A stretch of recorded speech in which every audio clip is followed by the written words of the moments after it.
নমস্কাৰ, সুপ্ৰভাত। এয়া ৰাতিপুৱা 6টা বাজিছে। আমি সকলোৱে উঠিলোঁ। এতিয়া অসমৰ পিঠাৰে লাল চাহ খাবলৈ লৈছোঁ। এয়া শ্ৰমিকৰ মাকে দি পঠোৱা পিঠা আৰু শ্ৰমিকে লাল চাহ বনাইছে। এতিয়া আমি কেম্প সামৰিছোঁ। আজি 18 তাৰিখ, আমাৰ 4 নম্বৰ দিন মায়াবিনী যাত্ৰাৰ। এই এটা ধুনীয়া প্ৰাকৃতিক পৰিৱেশৰ মাজত আমি ৰাতিটো কটালোঁ। এতিয়া যামগৈ নাভাদা, যিটো জুবিনৰ ছেকেণ্ড ডেষ্টিনেশ্যন বা ছেকেণ্ড পইণ্ট আছিলে। কালি ৰাস্তা বেয়া হোৱাৰ বাবে, ৰাস্তা ব্লক থকাৰ বাবে আমি ইয়াত ৰাতি থাকি গ'লোঁ। এইটো জুবিনৰ ডেষ্টিনেশ্যন নাছিলে। যা নহওক, তথাপিও এই পৰিৱেশটো আপোনালোক দেখাইছোঁ। সকলোকে ধন্যবাদ জনাইছোঁ, মৰম জনাইছোঁ, সেৱা জনাইছোঁ জ্যেষ্ঠসকলক। আৰু যোৱাকালি ৰাতি 3টা বজাত ভিডিঅ'টো পালোঁ, যি অসমৰ জুবিনৰ ফটোৰ ওপৰত কোনোবাই ৰং সানি দিছে, মচি পেলোৱা হৈছে। গতিকে দেখি আমাৰ দুখ লাগিছে, বেয়া লাগিছে। এইটো যাতে নকৰে। আৰু ফটো অঁকাবিলাকক আহ্বান, য'তে ত'তে জুবিনৰ ফটো অংকিত কৰিব নালাগে, ভাল ঠাইত কৰিব লাগে। কিন্তু যিটো ঠাইত এই ফটোখন আছিল যথেষ্ট ভাল ঠাই। গতিকে কিছুমান ঠাইত দেখিছোঁ য'তে ত'তে ফটো আঁকিছে। সেইবিলাক কৰিব নালাগে। য'ত সংৰক্ষণ কৰিব পাৰি, য'ত কাৰো অসুবিধা নহয়, প্ৰয়োজনীয় জেগাতহে যাতে সেইটো কাম কৰে, অপ্ৰয়োজনীয় জেগাত যাতে নকৰে। আৰু এইবিলাক কৰি পেলাই বিতৰ্কত যাতে নেপেলায়। জয় অসম, জয় জুবিন, জয় হিন্দ।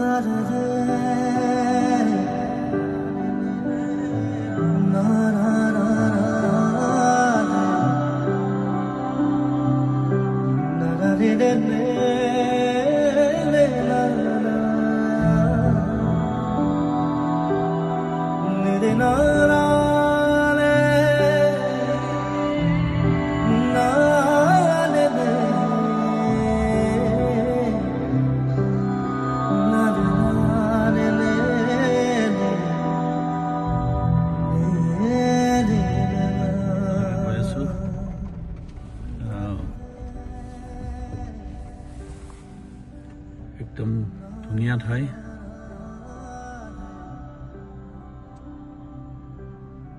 এহাজাৰ মাইল মানে মোটামুটি 1600 কিলোমিটাৰ আমি অতিক্ৰম কৰিলোঁ।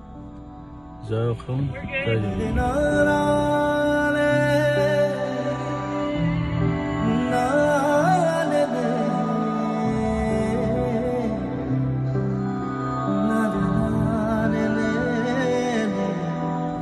আমি নাভাদা ষ্টেটত এণ্ট্ৰি কৰিলোঁ, যিটো আমাৰ নেক্সট ডেষ্টিনেশ্যন আছিলে।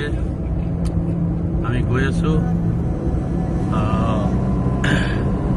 ইয়াৰ পৰা প্ৰায় কিমান মাইল যাব আছে? আৰু 130 মাইল। 130 মাইল বহুত আছে। 130 মাইলত আমি ষ্টপ কৰিম। 130 মাইলত আমি ষ্টপ কৰিম। তাৰপিছত 200 মাইল যাব লাগিব। তাৰপিছত আকৌ 200 মাইল যাম। আপোনালোকে জানে 100 মাইল মানে হ'ল 1.6, 160 কিলোমিটাৰ। গতিকে আমি গৈ আছোঁ। আমাৰ যাত্ৰা চলি আছে মায়াবিনী। আজি 18 তাৰিখ, আজি আমাৰ 4th ডে এই যাত্ৰাৰ। ইয়াৰ ৰাস্তাবিলাক দেখিলেই কিবা এটা গৈ থাকিবলৈ ইচ্ছা যায়। আৰু চাৰিওপিনৰ যিটো পৰিৱেশ, সকলো ঠাইতে এটা বেলেগ বেলেগ পৰিৱেশ। আৰু ইয়াৰ পাহাৰ, পথাৰ, গছ গছনি বিলাকৰ প্ৰত্যেকটো আমি যেতিয়া 50 মাইল 30 মাইল অতিক্ৰম কৰোঁ, এটা নতুন নতুন ৰূপ দেখোঁ। আৰু এই দৃশ্যবিলাক চাই খুব ভাল লাগে, কাৰণ এটা দৃশ্যতে গৈ থাকিব নালাগে। গতিকে ৰাস্তাবিলাকো তেনেকুৱা, কেতিয়াবা সমান, কেতিয়াবা পাহাৰ, কেতিয়াবা অঁকা পকোৱা, কেতিয়াবা একেবাৰে সম্পূৰ্ণ চিধা। এতিয়া দেখিছে কেনেকুৱা চিধা ৰাস্তা। গতিকে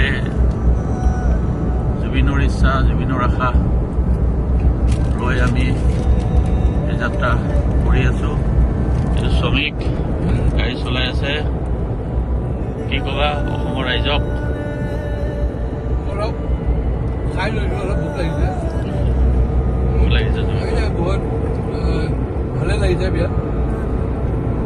বিভিন্ন ধৰণৰ মানে জেগাবোৰ চাই পেলাই ভালে লাগে। বিভিন্ন ধৰণৰ প্ৰকৃতিৰ মানে যিটো আকাৰ, বিভিন্ন ধৰণৰ আকাৰ, অংকিমে কোৱা নিচিনাকৈ মাজে মাজে অপকৰ ৰাস্তা, আকৌ ওপৰলৈ উঠিছোঁ, তললৈ নামিছোঁ, মানে ভালে লাগিছে। মোৰ বন্ধুকেইটাকো সুধিলোঁ কেনেকুৱা লাগিছে, বিৰাট ভাল লাগিছে। আমাৰ এটাই জীৱন, জীৱনত কিছুমান কাম নিজে ভাল পোৱা কাম কৰি যাব লাগে। যিটোৱে ভাল পায়, কৰি ভাল পায় কৰক, খানা বনাই ভাল পায় খানা বনাওক, খাই ভাল পায় খাই থাকক। নিজে ভাল পোৱা কামটো কৰি থাকিব লাগে আৰু অপকাৰ চিন্তা কৰিব নালাগে। মানুহক পাৰিলে সহায় কৰিব লাগে। হয়, শ্ৰমিকে ক'লে এইখিনি শ্ৰমিকৰ মনৰ কথা, আৰু প্ৰত্যেকৰে তেনেকুৱাই হ'ব লাগে। ভাল পোৱা কামটো কৰিব লাগে, কাৰো অন্যায় কৰিব নালাগে, পাৰিলে মানুহক সহায় কৰিব লাগে। যিটো জুবিনৰ মূল মন্ত্ৰ আছিল, যিটো জুবিনে কোৱা কথা, কৰি যোৱা কথা, দেখাই যোৱা কথা।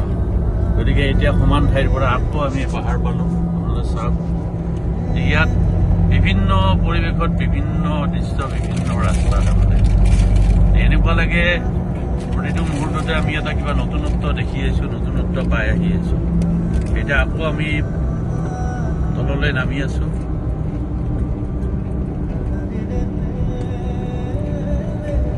তাত কিছুমান সৰু সৰু গছ আছিল, ইয়াত দেখিছে একোৱেই নাই।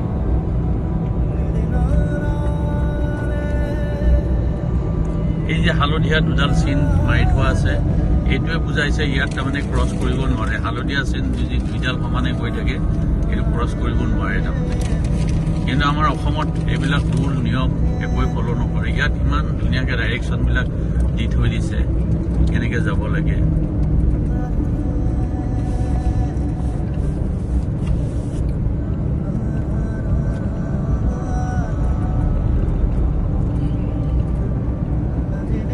We are passing through Great Basin. It's the most darkest place, one of the most darkest place in US.